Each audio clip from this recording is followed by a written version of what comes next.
La entrevista, el análisis, la opinión y la polémica. Cara a cara. Con los periodistas Marcos Arana y Pablo Latapí.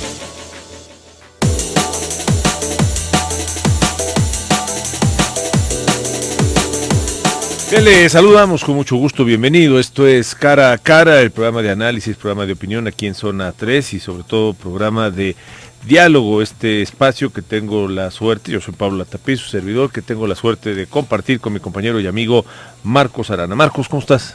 Estimado Pablo, bien, y fíjate que en este caso yo creo que nos va a explicar Mario un detalle pues que llamó la atención. Te voy a decir por qué. Porque dicen, el prepago ya. Bueno, el prepago ya, pues para eso los integraron como observatorio ciudadano. Pero ¿sabes qué? Les dice, no, espérense, como que ya, aquí está el calendario que tenemos nosotros. Así es que se los entrego y ahí ustedes arréglense, ajustense a nuestro calendario. No sé qué diga Mario sobre eso, pero en realidad, caramba, les están diciendo todo lo que ustedes quieren, siempre y cuando se ajuste a lo que nosotros estamos estableciendo. Y recordar un poquito el por qué y cómo llega Mario aquí. Ahorita se lo presentamos con mucho gusto, pero es que a raíz precisamente de la necesidad de incluir voces ciudadanas y a la ciudadanía en los temas de movilidad, en los temas de transporte en la zona metropolitana, en la Gran Guadalajara y en el estado de Jalisco, se creó un observatorio ciudadano. Y como secretario técnico de este observatorio ciudadano se nombró a Mario Silva, que él es integrante de un colectivo ecologista que llevan ya varios años analizando Pablo, y estudiando el tema del transporte. Sí, Marcos. Sí, Pablo, hay una cuestión, uno de los requisitos o de los puntos bonitos o buenos o positivos o efectivos o prácticos del observatorio fue que sus opiniones, decisiones u observaciones fueran vinculantes, es decir, obligatorias. O sea, que se cumplan, o sea, que no sea un organismo que nada más hable, que dé declaraciones, que se manifieste, que haga recomendaciones y que se pierdan como ocurre con otros. Y por eso... ¿Cómo se llama? Nomás te pregunto una cosa, ¿cómo se llama el observatorio? Ciudadano, ¿verdad? Ah, bueno, entonces es la voz de la gente, es la voz de los usuarios del servicio. Bueno, si ya no le hacen caso, pues entonces estamos hablando. Bueno, pero ¿le hacen o no le hacen caso? Es la pregunta y por eso saludamos con mucho gusto a Mario Silva. Mario, bienvenido a Hola, buenos días, Cara. Pablo, Marcos. Pues a mí me gustaría retomar esto último que decías, Marcos, de la voz de los usuarios y de la gente, porque efectivamente, cuando el observatorio emite la primera recomendación integrada por 12 puntos, una de las molestias que genera son 6 de estas 12 con carácter inmediato. Y luego hubo una polémica sobre si estábamos marcando o no agenda. Yo creo que más allá de estos análisis que luego los del Círculo Rojo en el gobierno hacen sobre esas grillas, decir con claridad que el criterio que se decidió adoptar fue el del usuario. El usuario ya no puede esperar más tiempo a que el prepago se implemente. Y el segundo criterio fue el jurídico normativo. En el 2005, el entonces gobernador Ramírez Acuña emite un acuerdo mediante el cual otorga ciertos subsidios a los transportistas a cambio, entre otras cosas, de la implementación del prepago. Un acuerdo administrativo publicado, no era un asunto que firmaron en una mesa que nadie vio, sino ahí hay un documento que se está incumpliendo. En diciembre del 2010 se publica la norma técnica de prepago que establece un calendario para el 2011 prepago fraccionado y 2012 prepago electrónico. Luego entonces este observatorio no podía emitir una recomendación en donde les diéramos 1 año, 2 años, 3 meses, 4 meses más para incumplir la ley o para incumplir el marco normativo. Una ley que ya estaba incumplida. Pero es que exactamente, estamos hablando del 2010 y del 2005, entonces para nosotros es de carácter inmediato. Este carácter inmediato tiene que ver con un sentido de urgencia. Evidentemente, no, a ver, tampoco queremos que mañana se implemente el prepago mal, con 5 tarjetas diferentes. Entonces, la primera gran recomendación que ustedes era hacen el prepago. Es prepago. Prepago electrónico. Implementar el prepago en todos y cada el uno estado de los Jalisco. camiones Pero a ver, Mario, que circulan en Jalisco. Así es. Hay una cuestión, dinos tu punto de vista, tu análisis personal sobre los obstáculos. El obstáculo es jurídico. El obstáculo es jurídico porque al tener tú concesiones con nombre camión, tú tienes que generar una institución que recaude y que concentre. Piensa en esto, hoy día cada camión es una especie de caja donde va entrando y saliendo dinero. Esa es la principal resistencia de los concesionarios y los permisionarios. Tú vas a perder el flujo de efectivo que tienes todos los días. Cuando tú generas un prepago electrónico o fraccionado, tienes que generar una gran concentración de dinero que debe estar en manos del Estado. Y ahí es donde el Estado va a recuperar verdaderamente la rectoría del transporte, porque yo voy a tener el control electrónicamente de qué rutas cuánto ingresan, y si incumplen los acuerdos, si violan los límites de velocidad, o si alguna de estas mata a una persona o genera a una persona con una lesión, tú, como eres el que controlas el cobro, tú puedes cerrar la llave para no pagarle. Ahí es donde viene la resistencia. Entonces, jurídicamente no es tan sencillo, porque tienes que generar un nuevo OPD que concentre, y además algunos de los dueños de las concesiones tendrían que regresar o fusionarse en rutas empresas.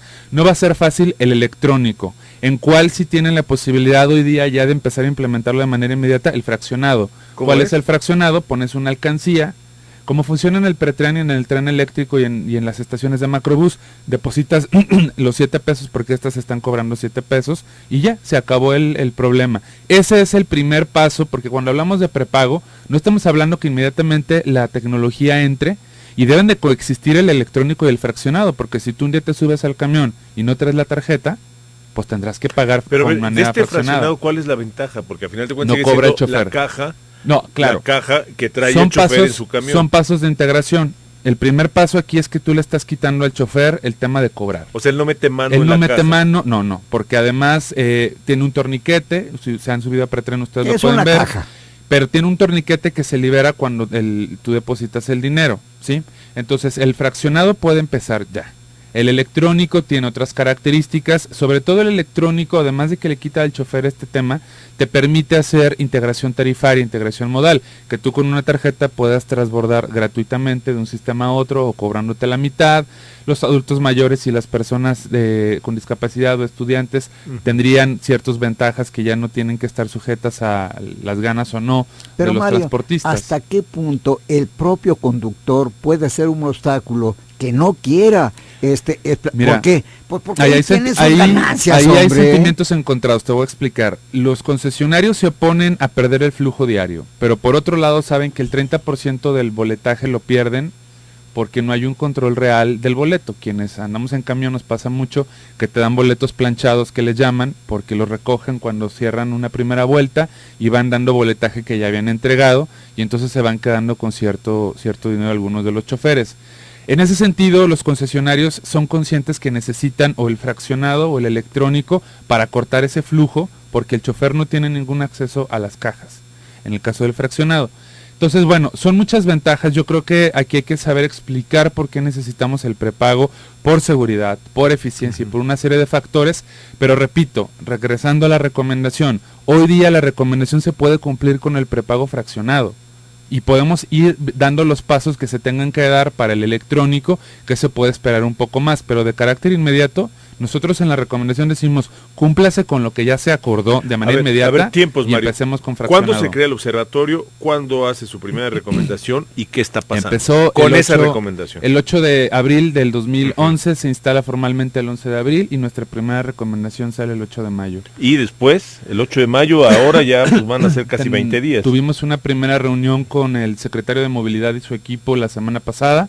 Tenemos una segunda reunión de trabajo este lunes, donde nos van a presentar el cumplimiento de las recomendaciones. Son 12, punto por punto, cuáles sí tienen la factibilidad. Les Mario, pongo las que ¿entendí bien 2011? Perdón, 2014. Ah, gracias, que no he desayunado. Bueno, toma, aquí pero está el café. Aquí estoy tomando agüita para la hidratación. Pero hablando de las que sí se pueden cumplir ya inmediatamente, que nos han notificado que hay avances, son registro oficial de víctimas.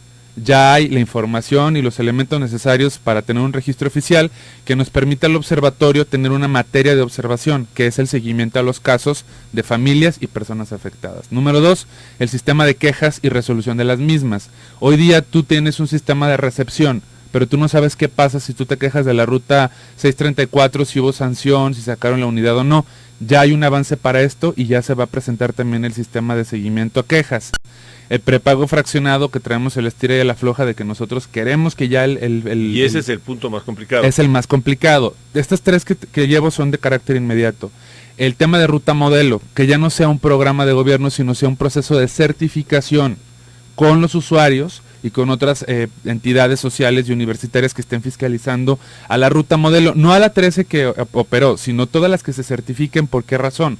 Porque hoy día tú puedes comprar camiones y en un mes dar un mal servicio. Hoy día tú puedes tener cámaras y en un mes que no funcionen, pantallas electrónicas que se descompongan.